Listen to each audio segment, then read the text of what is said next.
Morning guys, this is an honest review of the Stealth Profisha 525.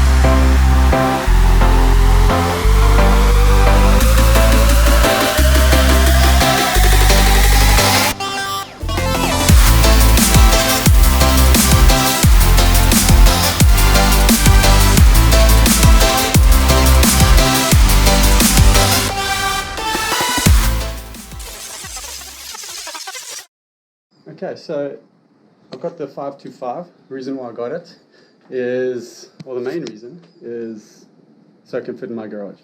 My garage is not long enough for a 575, and I wanted the fastest boat that I could get for trolling lures. So I went with the 525, and it fits perfectly in my garage. It's the medium-sized kayak from Stealth, and so far, I love it. It's probably the most beautiful kayak I've seen on the water. So a lot of guys have asked what's the speed like on the 525, and it is fast. Most of the guys I paddle with are 575s. Obviously that's the fastest and most popular ski. It's bigger, it's longer, it's faster, it's got a bigger hatch. But I've been able to keep up with everybody. I've never felt like I was lagging behind. So yeah, it's faster, but this is fast. It's also lighter. It is light. I mean, I have to load it onto my car, and I do that myself very, very easily. Okay, so I'm going to demonstrate how I pick the boat up and where the mid-balance line is.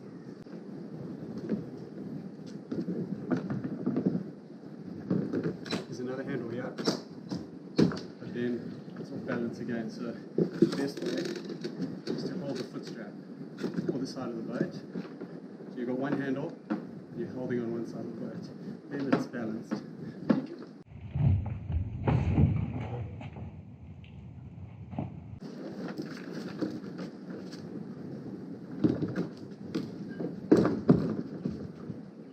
It's got a mouthful of salt water. And it's stable. It's super stable. I mean, yeah, it's not as stable as the Fisha 500 or the 555, but you can definitely, it's not a problem with regards to stability. Anybody could essentially paddle in it, which is really good, so it's fast and stable. The boat has a nice deep seat and deep footwell, so your center of gravity is very low in the boat, so that adds to the stability as well. It's got 4 rod holders, 245 and 290. This beautiful stretchy extra cargo holder. Then you've got a carbon cover for your rudder, which is also beautiful carbon. And then they've come out with these beautiful new handles, very, very hard. They're not these soft ones like they used to be on the edges like this.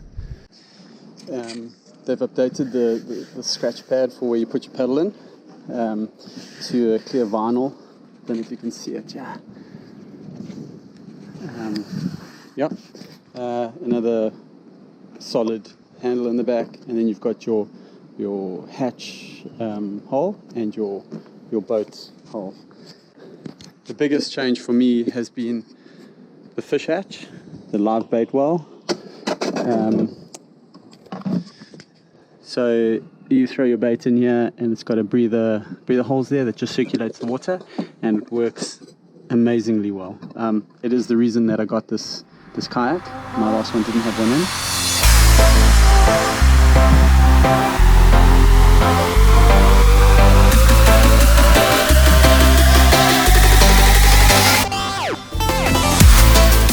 Right, so the fish hatch.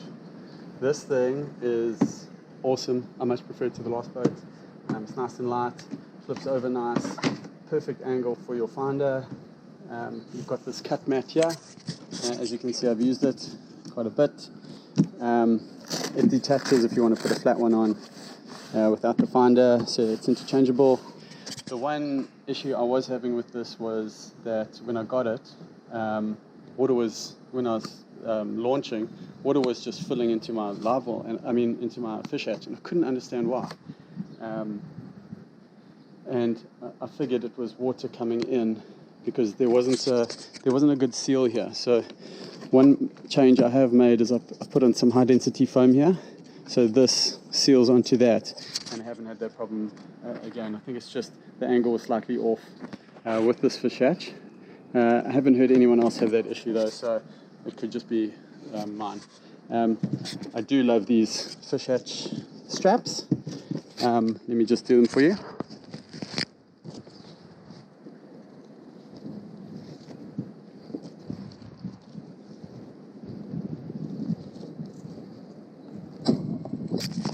Nice and tight. So that's how it sits. There's also one that goes over there. Yeah. There. In the fish hatch, you've got this bar here where you're supposed to put your rods. It doesn't really work well for me. My reels kind of touch that, and I usually have 3 rods, and I just usually push the rods forward. Yeah, all the way to the end there. I've never had an issue with spacing here. Yeah, so it's actually a perfect size. This is where my finder goes in. Stealth did that for me, and then the cables go in there. Right, so one of my favorite parts of this kayak is the paint job. Yo, orange, grey, orange. What I've done is I added some orange vinyl stripes down here for sharks, because I don't know. Anyway, I don't know if it works or not, but it does look flippin' epic. On the paint side of things though, that's one of the things that did irritate me at the start, and that it's not scratch resistant. It picks up every single little scratch that you could possibly pick up. My old boat, the gel coat was obviously much thicker, and I didn't pick up any of these scratches. It looked brand new when I sold it. This 525 Pro Fisha picks up scratches like crazy. Just dragging on the beach, you can see it's under the boat, lots and lots of scratches. Yeah, so that is one thing that bummed me out. As soon as I got it, as soon as I started using it, it looked secondhand. That said, I still love the paint job. This rudder is massively different to the 500 or the 555 Fishers. I think my old one. I think the new Fisha has this rudder. Massive difference. Epic rudder, very responsive. And I added this on here. It's from Stealth, you can get it. So my line doesn't go inside there and cause headaches. So every time my line hits here, it just goes like that. It has been wrapped once or twice, but nowhere near how it was. So I'd say this is a must-have. There are some things that I don't like. First of all, my finder goes through here all the way underneath to the dry hatch. I call it a wet hatch. This is supposed to be a dry hatch. It's what it's sold as, but there's never been anything wetter. As you can see, it's always wet. It's a wet hatch. So if you put anything in there, like keys or battery or connections, make sure that they're 100% sealed. Or you just have to replace wire all the time, which is my case. So this gets like a thumbs down from me. I know they've got a new one, but it didn't come with my boat. So I really don't dig that. Just another con of mine, and I've sworn out loud when I've done this, is this. I think you're supposed to put a live bait holder onto here, or an anchor, but it is just in the right spot to catch you when you're paddling, and your hand clips that, and you just flip and nail your finger every time.